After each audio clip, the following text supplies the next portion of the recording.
Alright guys, welcome to another Pokemon video. This time it's not an opening or a Yu-Gi-Oh opening like we just did in the past, and I think yesterday actually.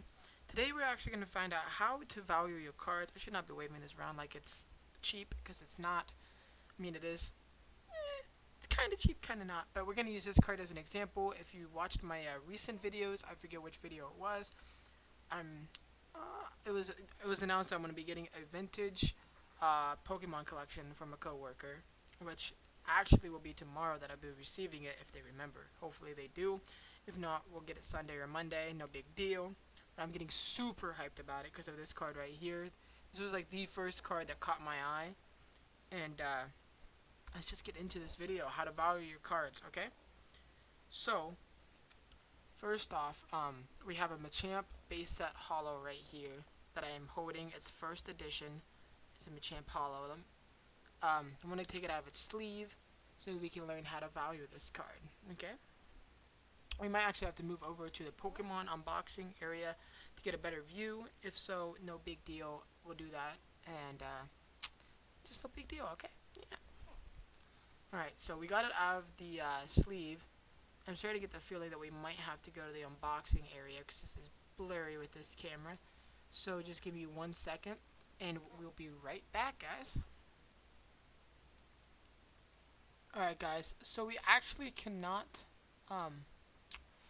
do this on the Pokemon unboxing thing because I have an issue with my editor. It's not, it doesn't let me change frames per second for each video, you know what I'm saying? So, we're gonna have to do this over here. I brought over my Machamp right here. Yeah, we gotta remove it from the sleeve, of course. I'm hoping this is not gonna be the worst quality ever.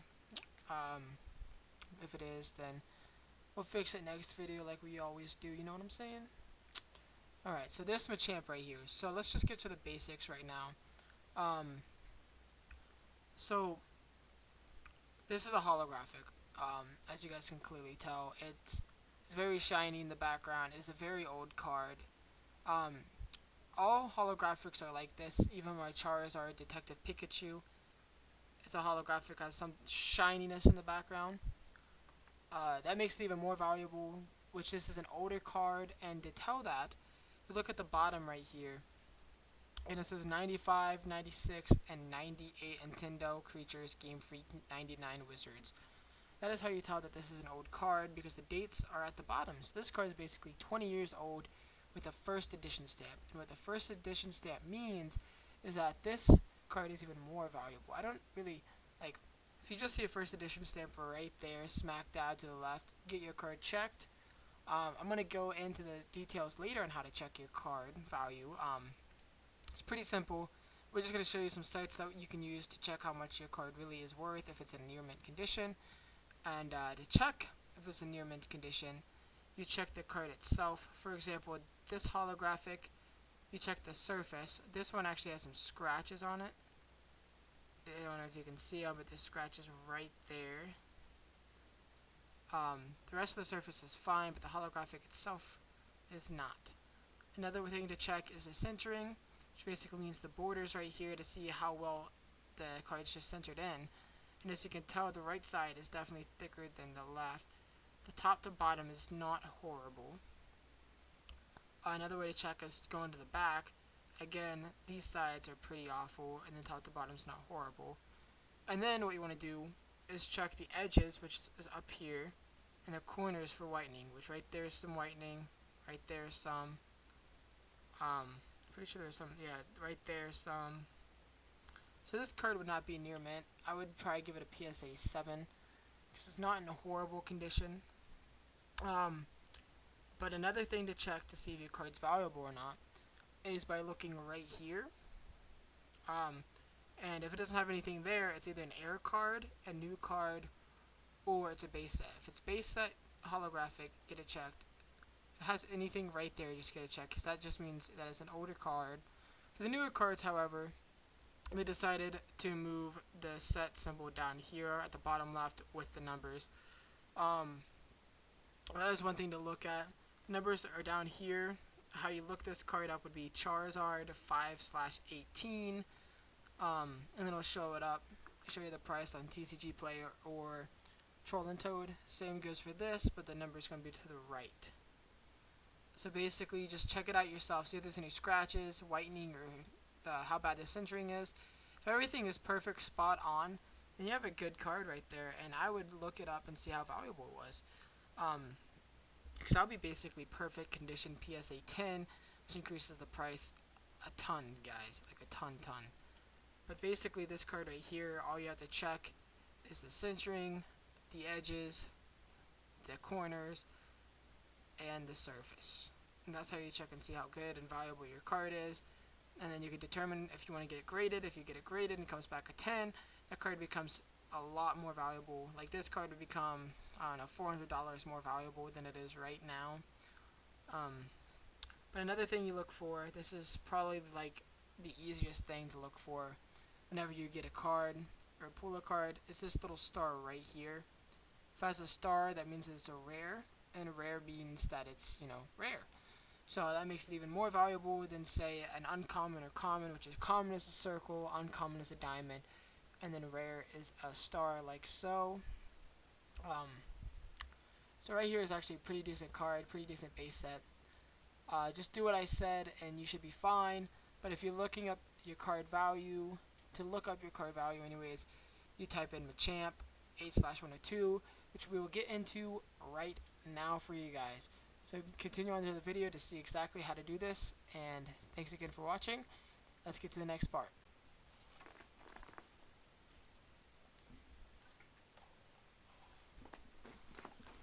Alright guys, welcome back. Alrighty. Okay, so like we just said, I'm going to show you guys how to price these cards. There's two different sites that I recommend. First one, of course, is TCG Player, which is probably the more common site that people use.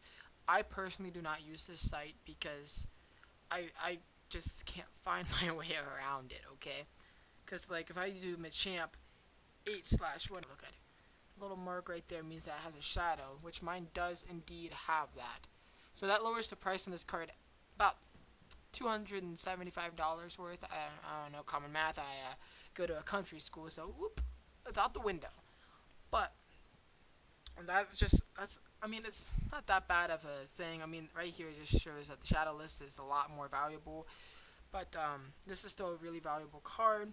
So that is how you look that up. Machamp 8/102, and then if yours is a first edition, you just look for it, and then with the shadow, it just has this little thing right here. I don't personally own a shadowless card to show you guys, so I personally can't show you what a shadowless card looks like, sadly. I wish I did. I wish I could, but I can't. That is how you look up that, and then if you wanted to, you could scroll down. This one's on edge misprint, which I don't know what that is. There's a lot of misprints. White stripe misprint, I don't know what that is. I wonder if mine's like that. If mine's like that, give me the money, $5,000, you know what I mean? Right here, I don't understand why this is cheaper than that. But you can just scroll down, look through all these cards, and then you can just see how much they usually go for. But that's how you do Pokemon cards, the older ones anyways. I mean, the newer ones are basically the same. But before we get to the newer ones, I want to do the same for Yu-Gi-Oh! So basically for Yu-Gi-Oh! It's almost the same thing. You just look up the name. So mine is Nibiru, Primal Being. And then lucky for me, there's only a couple of these. Mine is the Mago EN019, which then again, you just look right here, right below the picture. You can't really tell on this camera. You just look right there below the picture. Type in the name, type in that, and then it brings you to this. This card is worth $13.49 because mine is first edition as well. That's how you look up your Yu-Gi-Oh cards. I would do Magic, but I honestly don't know about Magic. I just play the game. But now we're going to get into how to find the value of your newer cards. So like say this Charizard VMAX. It is basically the same exact way. You just search it in the search bar. So I'll put that Charizard right there. I am not taking it out of its sleeve, because why would I? So VMAX, and then what's the numbers? 029. Except for this card, the main difference here is just that the place of the number has changed, which I knew that this was going to happen for the newer cards. I just completely forgot to tell you guys. Other than it being on the right hand side of the card over here, it is actually over here now. That is the only really big difference about the newer cards and the old cards. That, and I believe the newer cards all have shadows or whatnot. I think it's just the older cards from Wizards of the Coast that do not have shadows. But that card is worth $130 to $150, which is not bad at all. Again, to check out the price, you would do the same thing. So for, say, my Detective Pikachu Charizard, I would look at the centering, look at the surface and the hollow, see if there's any scratches on the card. Take it to the back, which this one has a different sleeve, I know. You take it to the back, look at the edges, like up here, all around, look at the corners. If there's any whitening, it'll decrease the value more than likely just because of that. So always make sure to have sleeves. Always make sure to have sleeves whenever you're opening up Pokemon cards. And if you get a good card, put that sucker in a sleeve. Put it in one of these hard case sleeves. And then it'll be in basically pristine condition, like this card right here. It's never been out of a sleeve. Same with my Charizard VMAX over there. If I got these graded, I could actually probably get PSA 9s to 10s for sure. More than likely 10s. I don't know, because centering's off on a couple of these Charizards. That is how you grade your cards. It is very simple. You just type in the name of your card, and then type in the numbers that are either on the bottom right or bottom left of your card. I hope you guys enjoyed the video, and look forward to opening a collection, because I do plan on doing that video for you guys shortly. I just got to get the cards, which hopefully will be very soon. I hope you guys had a great Thanksgiving. Peace out.